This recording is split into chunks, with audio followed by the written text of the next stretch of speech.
let's get to some fun stuff, man. You have a your name Yeah. is DJ Ron T for a reason. That DJ part of it, we know Ron T, Ron Taylor, right? Okay. But that DJ Yep, that's part, right. started about 15 or plus years ago, man. What sparked your Yeah. interest in DJing and like, what sparked what Yeah. sparked your interest in DJing and what would you consider like your DJ style? Do you consider yourself having a style? Yeah.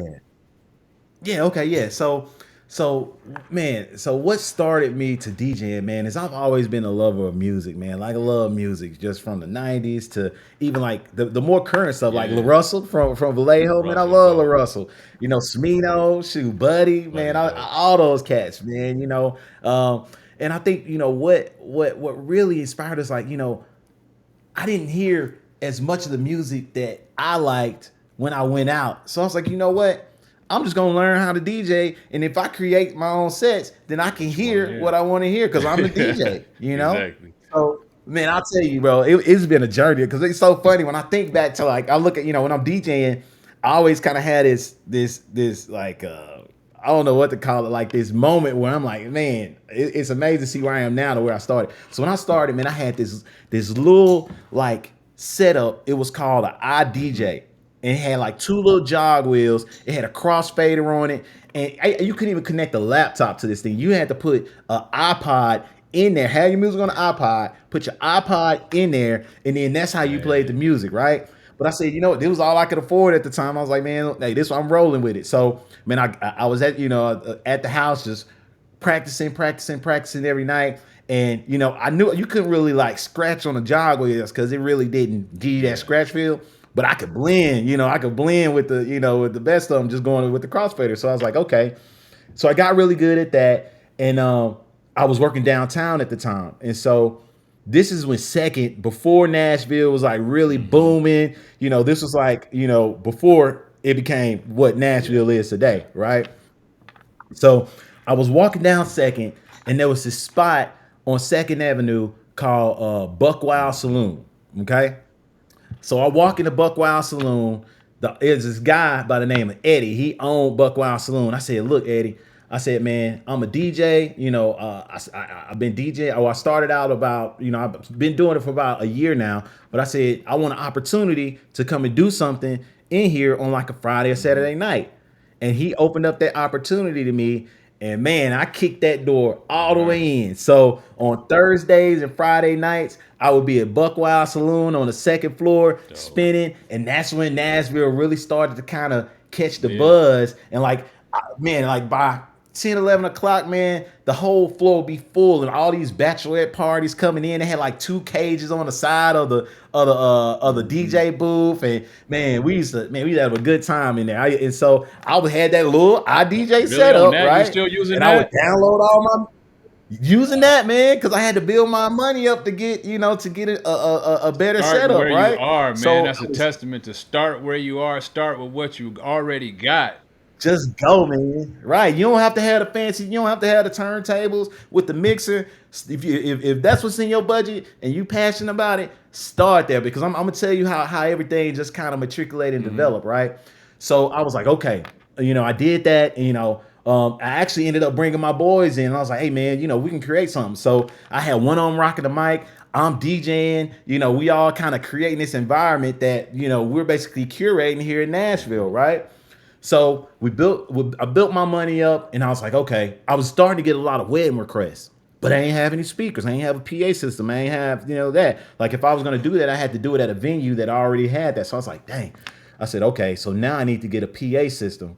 So I went to Guitar Center, and I was looking at the price. I'm like, woo, those prices were high. I was like, this is still out of my budget. So I was like, okay, I got to figure something out. So I got on Facebook Marketplace, and it was either Facebook Marketplace or one of those online like marketplaces, and found like some old school speakers. I'm talking about like the wooden case Mm-hmm. speakers, them Yeah, heavy yeah. joints, right? So I found a PA system for like $250. It was like two 15s, and it was like a mixer that came with it. And man, I got that, and that's when I really started to like take off. So I had that little iDJ set up. I started doing weddings, because now I was a mobile DJ and I could go wherever I needed to go. And so then when I got my money built up, I was like, okay, now it's time to upgrade this iDJ setup, right? I need a for real setup. So I went on to Newmark or wherever it was, and I bought a NS6. It was an NS6. So me, Jamarius, and one of our buddies, Jeremy, went out that night, Mm-hmm. right? And so I was like, yeah, man, I just pulled the trigger. I just bought this NS6. I'm excited because now I can actually scratch. I'm about to, tear it up. And guess what he said? Jeremy said, guess what he said? He said, man, I got an NS7 at home. I don't even use it. I'm in dental school. I don't even DJ anymore. So if you want it, you can have it. I was like, what? I was like, man, I'll pay you for it. He's like, nah, man, you seem very passionate about it. He was like, if you want it, man, it's yours. I was like, Yeah. word. And he was like, word. So, man, I went over there, man, picked up that NS7. And from there, I You was had two of off them because now, right? now I could actually yeah, yeah, I could Yeah. scratch now. I set that IDJ to the side because I'm like, I can't really get down on that. I could blend it and everything like that, but I couldn't get the scratch feel. And so the NS7, they had like these little 45 like vinyls that was attached to the Mm-hmm. NS7 to where it had a platter that spent and the vinyl spent on the platter. So it was a controller, but you had the scratch feel Mm-hmm. to it, right?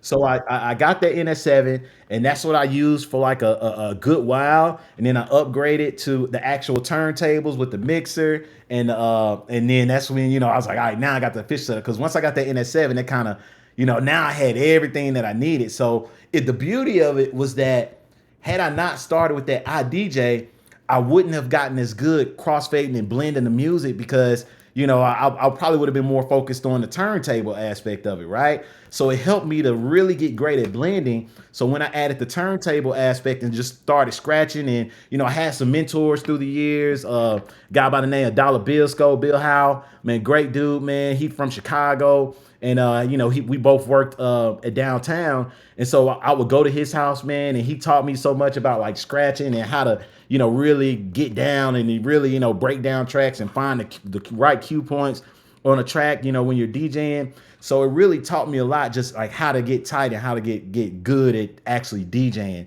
And so from there, man, I just it really took off. And I ended up for years I did they don't have it anymore. I wish they would bring it back. But they had like the Raging Cajun Crawfish Bowl when it used to be over there at Riverfront Park. Man, I DJ'd that for many years. DJ hosted that. I do a lot of walks and festivals. I still do the Ronald McDonald Hustle for the House. That's in September. I actually just secured that for September.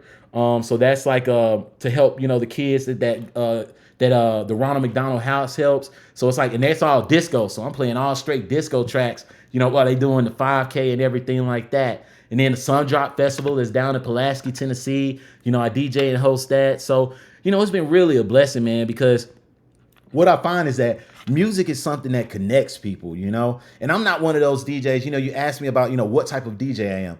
Well, I would say I'm more so of a somewhat of an open format DJ, but I tailor my DJ set to the crowd that I'm DJing to. It can be one or two people. It can be thousands of people. I've had everything from in between. But what I do is I read the crowd and read the vibe and see what people like and see what people are feeling, and then from there I'll curate the set. 9 times out of 10 when I'm DJing, I don't already have a pre-curated set that I'm like, all right, I'm gonna play this, and this, and that's how my flow is gonna go. I have a huge catalog of music, and I'll get some things going. Whatever vibe I'm feeling, I'll start with that vibe. And then as the night goes on and I see how people are feeling and vibing, then that's when I'll get into my pocket and, really get down and start blending it based on what crowd I'm catering to. Yeah.